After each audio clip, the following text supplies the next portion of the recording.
Imagine you think you know the go-to signature guns of the elite Vanguard operators. But you really don't. Yes, the last shield of humanity have dedicated gun suppliers for titans that protect, hunters that scout, and warlocks that plan. But what gun cult bent over backwards to make Ikora happy, but she turns around and blatantly cheats on them?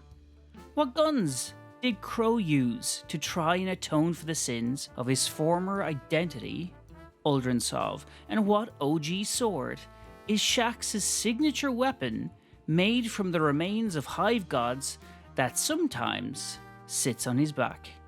This video will go into lore, secrets, and literal gun cheating that leaders of the Vanguard knowingly do from day to day, and even a little more. Here we go. Our current Pinnacle Void Warlock was very aggressive, up close, and personal in her early Crucible days. This Warlock was a shoddy main, and has always been. But that doesn't mean she stayed loyal to the same shoddy, or the gun company that so blatantly simped for her.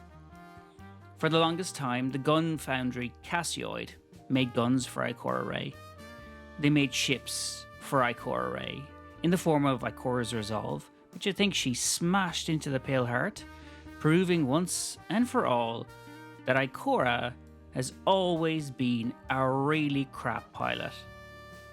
Cassoid, for some time, were the preferred foundry of the Vanguard commanders and underlings. They still produce some sturdy weapons, like the pre-Astyanax 4 bow from Season of the Witch, Dead Messenger from Season of the Risen, and of course, Telesto from Warmind. Cassoid seemed to have taken a liking to Praxic warlocks, as Ariana's vow is their second weapon linked to warlocks, FYI. Both Ikora and Ariana also held the Cormorant Seal, the symbol for the Order's de facto leadership, which is now currently held by Anor Mahal. Cassoid's heraldry is engraved prominently on the weapon's barrel. The word invective refers to harsh or insulting language used to express blame or censure. It often involves abusive remarks intended to offend or criticize someone or something. This is perfect for early Ikora, as she tore through the early Crucible over 126 years ago. This was an experimental time for Ikora, as her time with the Thanatonauts had her kill herself a lot to try and get glimpses, visions of the future. This caused her ghost to stop talking to her for quite some time. Invective was Ikora Ray's weapon of choice during her younger, more rebellious days, an ideal fallback for situations that can't be solved by wit, quick talk, or pure intimidation. This modified shotgun uses a self-replicating magazine to keep its owner well stocked for any and all trouble that awaits beyond the city. As a matter of interest, Siegfried, first striker titan of the Praxic Order, liked to rock the Invective, pairing it with his Dune Marchers on missions for the Vanguard. After Ikora lost Invective, Deadpan delivery became her weapon of choice. In the most dramatic of fashions, lightless after running from the loss of the Tower to the Cabal invasion of the Red War, Ikora fled to Io, and fueled with rage, she stalked the legions. During this campaign of Ikora's revenge, she smashed Invective after emptying the entire mag into a Cabal interceptor and breaking the stock over the head of a Scion. She had to carry on without her shotgun after that. This is one of the first shotguns to implement the trait of a full automatic trigger system in the game.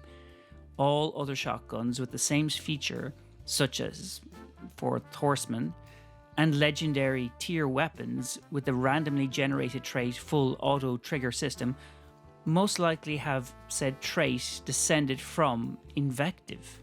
The gun regenerates munition at a rate of about 6 shells every 30 seconds. Ikora left Invective behind her as a time in her life she needed to move on from, as she did with the cult of Cassoid.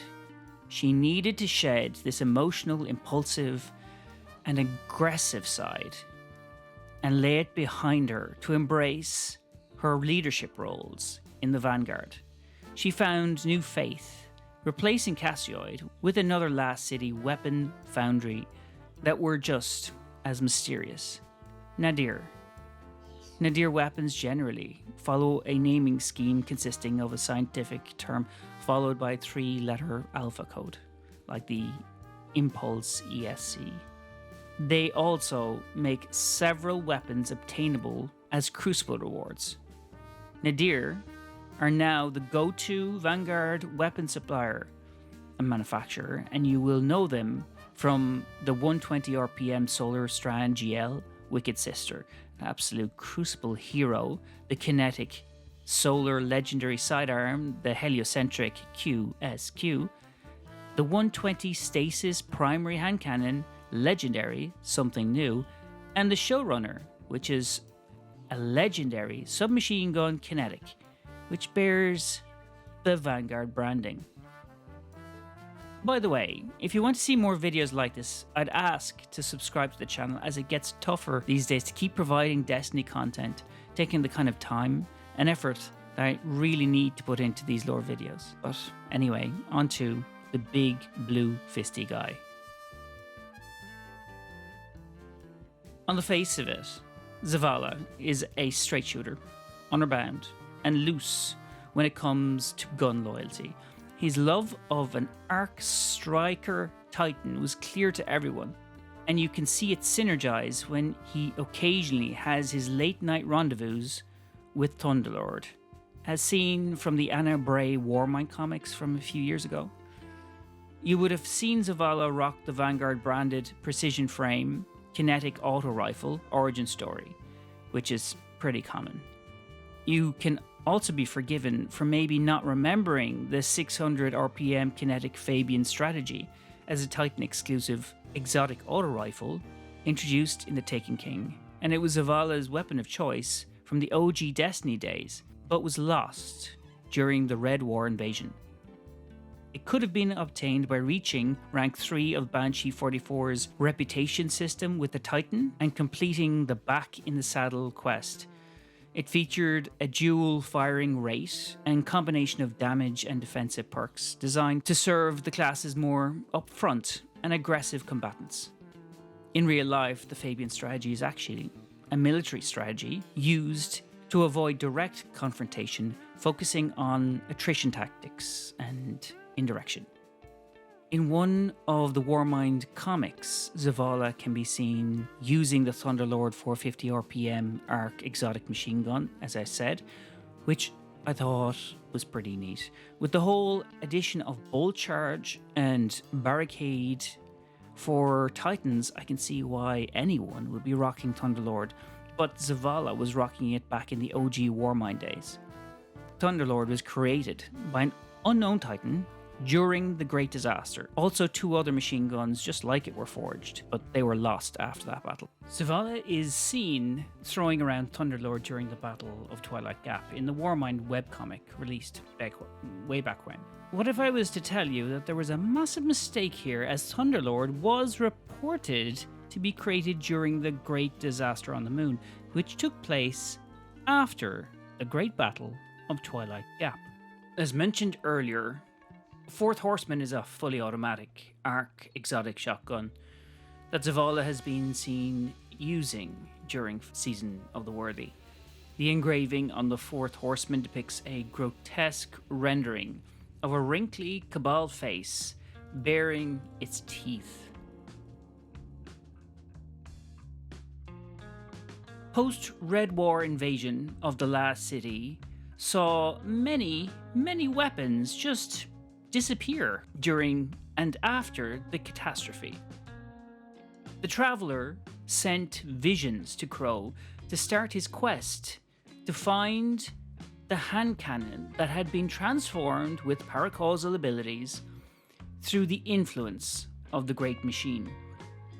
This is not the first time the Traveler has infused weapons with its light.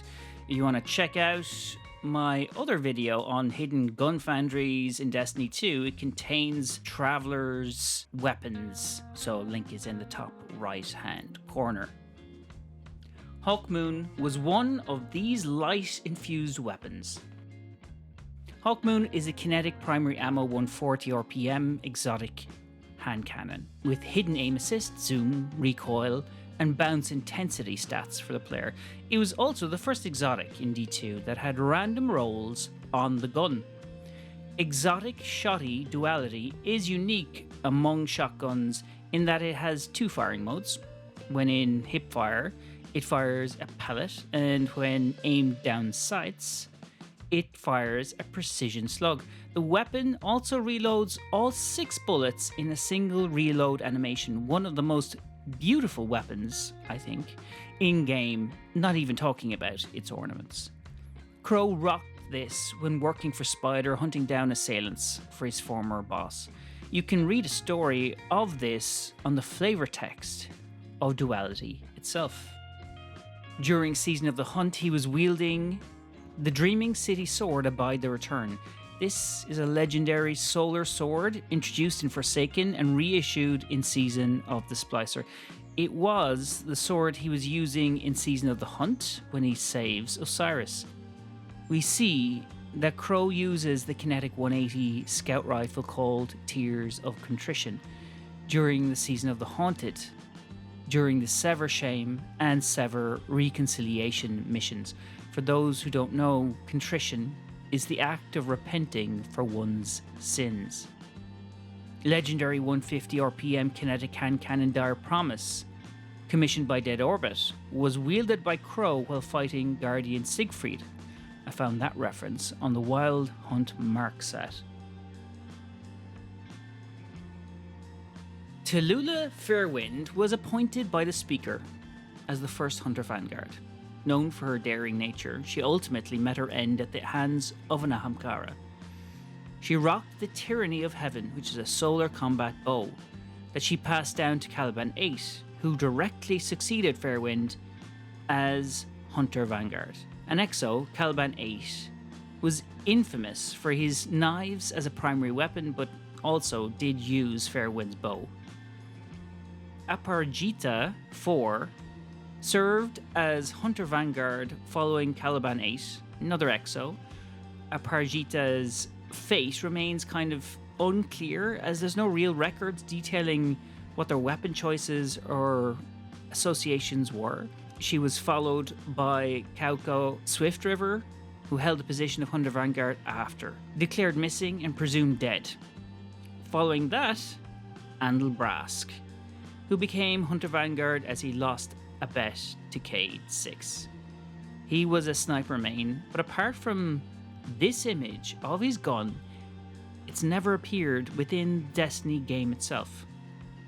Fan favourite Exo Cade 6 took the title after Andal Brask's death.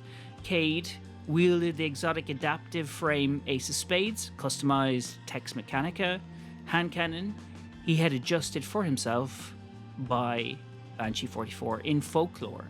The Ace of Spades is traditionally known as the Death card due to its long tradition with war. The hand cannon technically was bestowed to Uldren Sov for killing Cade. The now Crow never wielded the gun, relying on his Hawkmoon instead, as we saw the cutscene in the Pale Heart between Cade and Crow. You can argue whether Uldren and Crow should be seen as the same entity if you like, but I'm just not going to do that. All I have left is this weapon. The Cryptarchs say you crafted it yourself, built it out of scraps and light and sheer will inside the Infinite Forge. I'll make sure it finds its way back to you. When you gave it to me, I swore I would make it my duty to follow your example. Nobody ever really talks about how Saint 14, the headbutting titan, the saint of solar domes, had not one but two signature guns tied to paradoxes and legacy. We're going to start with Perfect Paradox, the shotgun that literally shouldn't exist. It's a full auto rapid fire frame forged by you, by us, gifted to Saint in the past, then found on his corpse in a doomed timeline. It's a bootstrap time loop. The shotgun is a closed paradox that Saint calls perfect because it reflects his beliefs, purpose, loyalty, and that very Titan idea that if something's broken, hit it until it works. Saint 14 used this thing like a badge of honor. He didn't just use it, he was it. It said he took down entire Vex armies with it before they even realized what was happening. And the guns got no fancy sight, just iron. Old school, up close, all hard. It fires at 140 RPM and reloads fast when empty. Just like Saint, burn bright, reload quick, do it again. Then there's Bastion, his fusion exotic rifle. Yes, fusion rifle, but it's built like a hand cannon, kicks like a shotgun, and fires 3-round bursts of kinetic slugs. It feels like what you'd get if a Titan tried to recreate Telesto using spare parts and a banging hangover. Unlike the paradoxical poetry of Perfect Paradox, Bastion is all brute engineering and finality. In game, it stuns barriers, it shreds supers, and lore-wise, Osiris hid it away. Because even he knew a weapon like this was better locked up until Saint was ready to reclaim it. These two guns form a kind of holy trinity with Saint himself: faith, violence, and paradox. One forged in time loops, the other hidden in a vault like a sleeping god. Both are symbols that Saint 14 wasn't just a wall of armor and headbutts. He was the last word in Titan problem solving. Now, to the Infinite Paths 8, Osiris's go-to pulse rifle in the early Curse of Osiris era. This thing wasn't just a theme drop. It was born in the Infinite Forge, crafted with Vex recursion tech and cult aesthetics. A legendary 450 RPM adaptive frame pulse, tuned not for brute strength but cadence. The kind of weapon that doesn't scream, but quietly whispers you out of existence. It's like a warlock's thesis paper turned into a gun, precise, unnecessarily complicated, and way more powerful than it looks. Lore-wise, it's one of the few weapons built by the Cult of Osiris Forge, manifested in a timeline so divergent, even the shaders look like prophecy. Some say this rifle was designed to rewrite causal memory in Vex constructs. Others say Osiris just liked the sound it made. Either way, when you see him in the early mission cutscenes, that's Infinite Path 8 in his hands. It's more of a statement than a weapon, his version of a business card. Then there's Garden Progeny 1, scout rifle pulled from the Vault of Glass timeline itself, or maybe crafted in imitation of what should have existed, depending on which Osiris you ask. This one's trickier.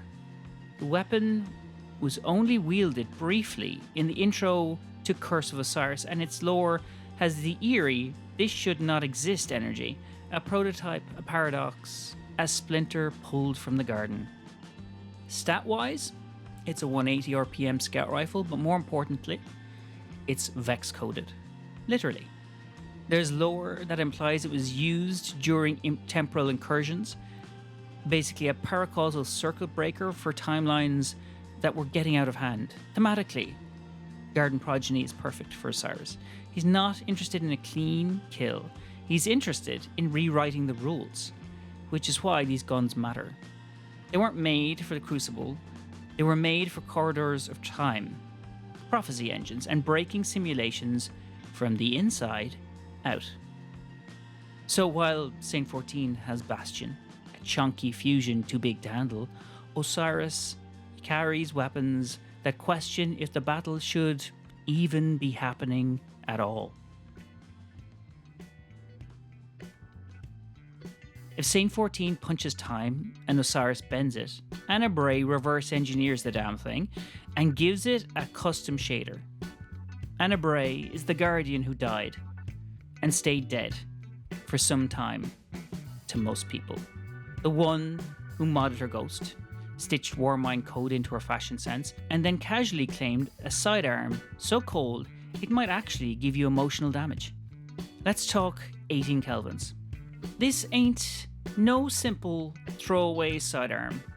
It's a cryogenic face dismantler. The name refers to a temperature just above absolute zero, emphasizing its chilly lethality since it's not stasis. It's a legendary sidearm introduced in the Warmind expansion acquired from rank up engrams given by Bray on Mars. Stat-wise, it's a legendary ARC 300 RPM adaptive frame sidearm, boasting a 15-round magazine. Its perks include solid, standard roll options like kill clip, offering increased damage after a kill and opening shot, enhanced accuracy and range on opening shot. Lore-wise, the weapon's description reads, "I never thought I'd be carrying a gun. I'm a scientist, not some kind of soldier. But the way things have been going in the labs, I just don't feel safe anymore." The entry suggests that 18 Kelvins was originally designed for Braytech scientists as a concealed means of protection, reflecting Anna's dual identity as both scientist and warrior. But Bray will forever be most associated with one exotic, Polaris Lance. This is Rasputin's rifle, through and through. It's Anna's remastered version of the experimental Braytech RSPN-10, rebuilt in secret using salvaged Golden Age schematics and the Warmind's own neural net. Polaris Lance is a precision 150 RPM scout rifle that rewards chained precision hits with burning explosions. The perfect fifth trait stacks precision hits and detonates a delayed solar round. The weapon glows with solar fire once the fifth shot is chambered, signaling the impending explosive round. In lore, Polaris Lance was Anna's attempt to reconnect with her past and impress Rasputin. She designed it to resonate with the Warmind, encoding it with unique firing patterns that would capture his attention. It's more than a weapon, it's a bridge between Anna's human heritage and her guardian identity. Bray built weapons not just to fight, but to forge connections with her past, with Rasputin, and with the very fabric of time. Her arsenal reflects her unique position at the intersection of science and warfare, embodying her relentless pursuit of knowledge and her commitment to protecting humanity. Now, to a member of the Vanguard adjacent Crucible handler, who will scream at sick kids to get better as their emotional support titan, Lord Shaxx. His brave Arsenal foundry has been pumping out class favourites since Into the Light, but what does this man keep at his side when he rolls into war? We'll look at his arsenal. There's hints that the exotic solar 300 RPM Devil's Ruin sat with Shaxx at the Battle of Twilight Gap, where he and a small band of guardians made their now legendary last stand against the fallen marauders, holding the line right against the orders of Saladin. But nothing has been confirmed, so this is a guess. The exotic perk Close the Gap allows the weapon to fire like a regular sidearm, but also hold down to unleash a charged laser beam. Mechanically, it bridges the gap between precision and panic. It's an emergency button, the last word in a desperate fight. Perfectly Shaxx. Exotic sword Ray's Lighter is one of the 3 swords forged from the remains of Oryx's own blade, split and repurposed by Eris Morn. It's not seen much in modern day Destiny 2, but lore-wise, it's heavily implied that Shaxx carried it post-Taken King, and he was seen wearing it on his back during the Red War's opening mission. In case you didn't know, Ray's Light is the OG Phoenix Uppercut sword heavy attack that carries on today in nearly all adaptive frame swords. It's hard to overstate the symbolism here. Shaxx, a titan of unbreakable will, wearing the literal shard of a dead god's blade on his back. Ray's lighter wasn't just a weapon, it was a typical Shaxx statement of style.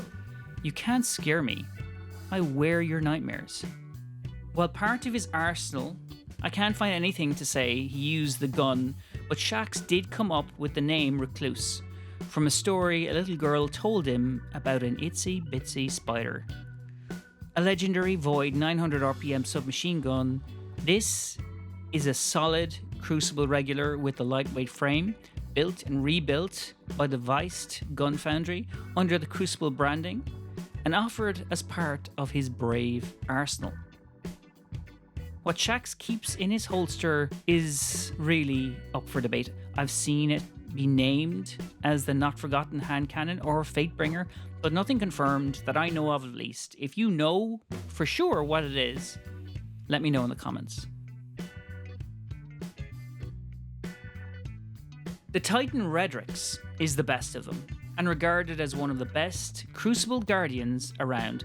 May or may not be a Crucible champion, such as lore guardians like Thunderlord, Ikora, Ray, and Shaxx himself, but these days his name is the bane of most players when you hear the unique sound of a Redrix pulse rifle being used, even in its currently heresy nerfed state. Randy the Hunter is more a liability, blueberry type of combatant, as stated in the flavor text of the weapon, where he goes to cap a third zone in control, even as his team has too. He has also been revealed to be an agent of Ikora Ray's hidden, and maybe using his apparent lack of combat strategy as a facade in order to operate more covertly. Luna's Howl is a commemoration for the warlock Joseph's pet dog Luna, who dies on the moon fighting against Hive Thrall. Her grave is actually in-game, located in the area where a large Vex portal sits that would lead you as you spawn directly in to the Garden of Salvation's raid. Wow, this has just been such a pleasure. I'm such a lucky boy. I can't wait to go home